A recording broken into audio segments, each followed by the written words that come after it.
Even now, more than 100 years after the end of World War I and more than 75 years after the end of World War II, even now, the reading of the names on the war memorials, as you've just done here and as we did down in Home, is still moving.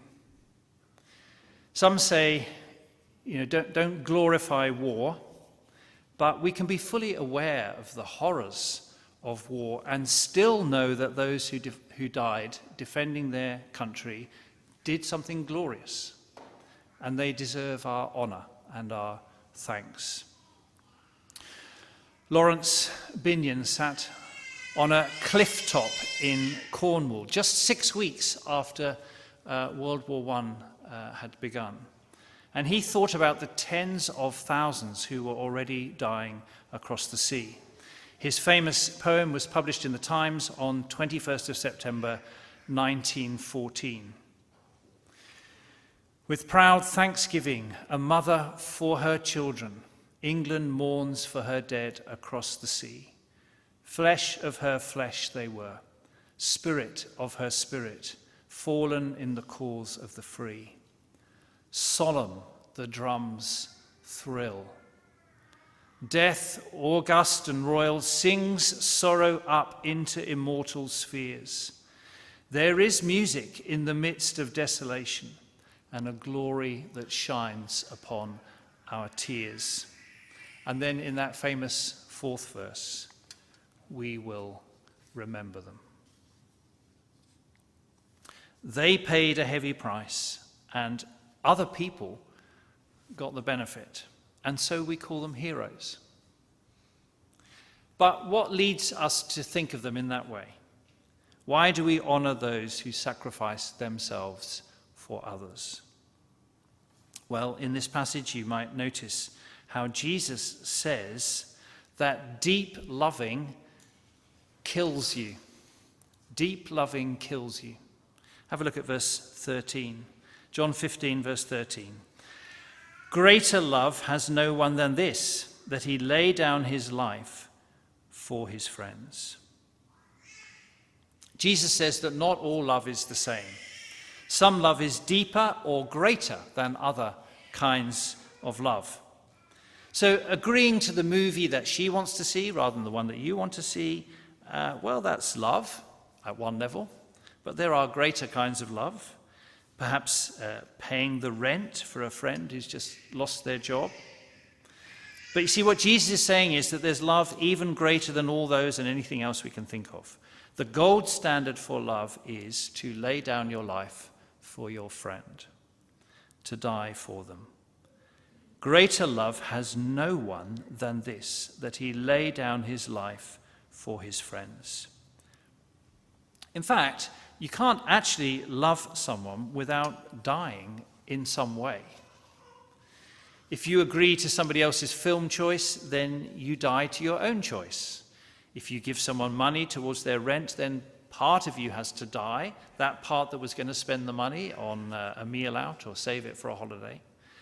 And to love someone in any way is to put to death something that would have brought you fun or comfort or contentment in order to give your friend what they really want or need.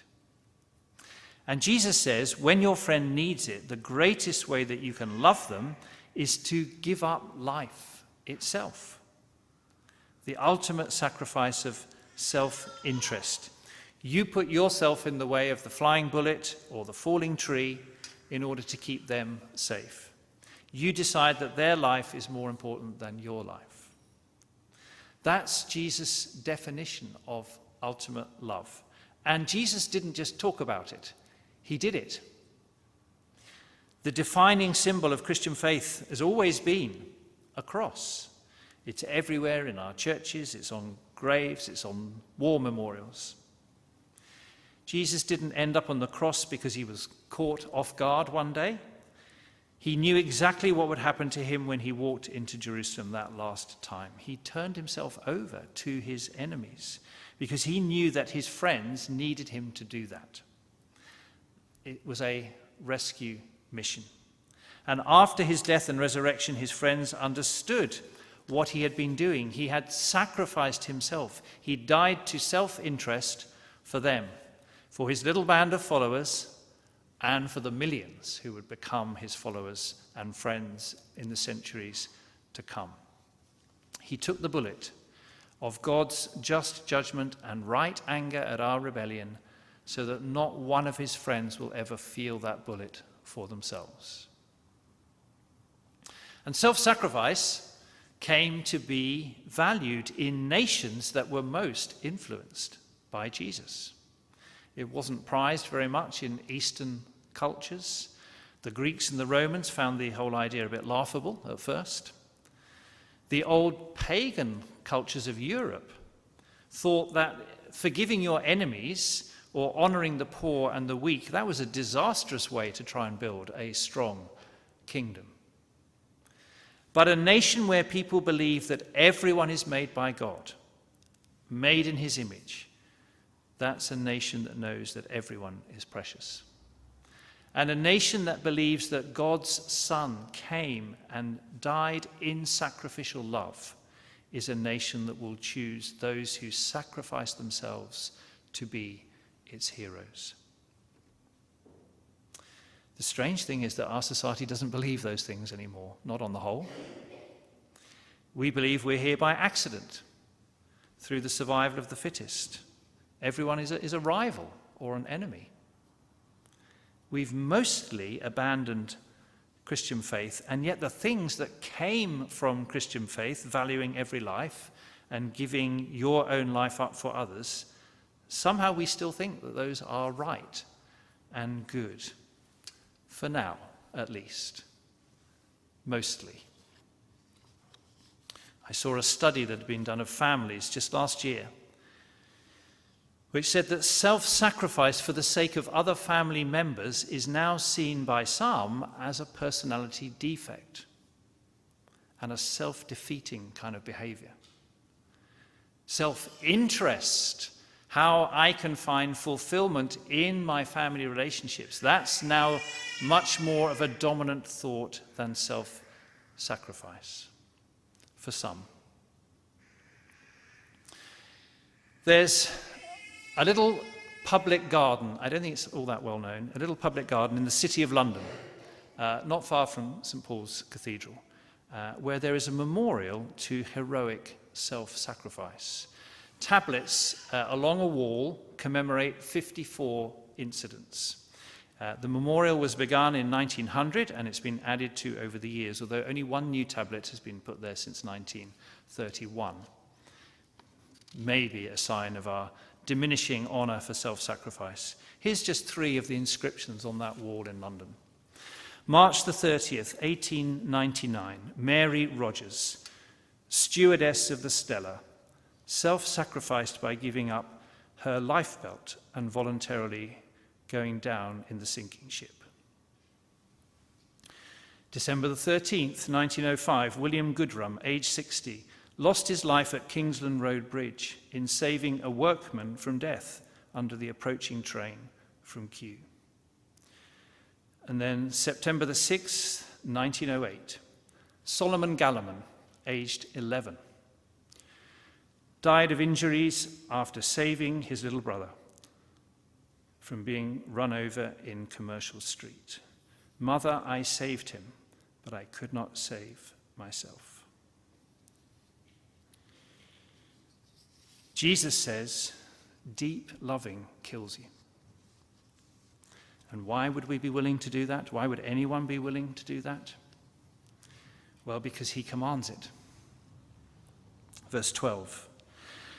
My command is this, says Jesus, love each other as I have loved you. Greater love has no one than this, that he lay down his life for his friends. You are my friends if you do what I command. Why would anyone be willing to obey such a demanding command? Well, firstly, because it is Jesus. It's Jesus, the dying hero, who commands this. I mean, if some utterly self-centered and uncaring ruler commanded you to show true love, by laying down your life for somebody else, I don't think you'd be that impressed. But this is Jesus who commands it. The only human being who wasn't in any way responsible for the mess of our world or for our rebellion against our Creator, and yet he took all of that on himself. He has loved us and laid down his life for us. So as a simple matter of gratitude to Jesus, he is able to ask that we too love each other as he's loved us. Jesus, the dying hero, commands it, but also Jesus, the conquering hero, who commands us to do this. He laid down his life, he went all the way to the grave for us, but of course that was not the end. Apparent defeat became resurrection to new life and the beginning of his eternal rule over all the world. His death lasted a few days. His victory over death lasts forever. So, too, if we do what he asks of us, we also may end up losing everything, and yet in the end, we lose nothing. Our self-giving becomes like the planting of a seed in the ground. The seed dies, but in its place comes a tree that bears fruit that truly lasts. Have a look at verse 16. Remember, Jesus is calling us to lay down our lives. This is what he says. You did not choose me, but I chose you and appointed you to go and bear fruit, fruit that will last. In the end, all the other things that we might live for are going to end in disappointment or decay or death. But sacrifice for Jesus, in response to his great sacrifice for us, is actually only losing what we could never keep anyway, to gain what we can't in the end lose. The soldiers of this village who gave their lives for the people of their nation, I'm sure they were not faultless men. Their motives were probably mixed, probably affected by the moral and spiritual decline that was very much underway by the beginning of the 20th century. But we honor them, and we remember them as examples to us of the kind of love that Jesus showed us and urged us to have. Love each other as I have loved you. Not necessarily on the battlefield, but at work, in the village, and supremely in our families.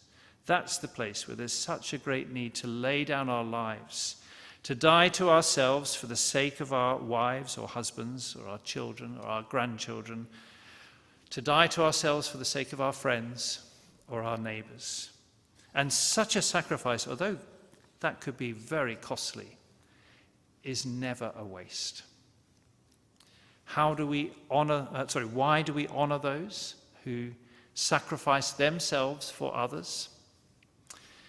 Well, deep love kills you, but Jesus did that, and he commands us to do it. He says to his friends, love each other as I have loved you. Shall we pray together?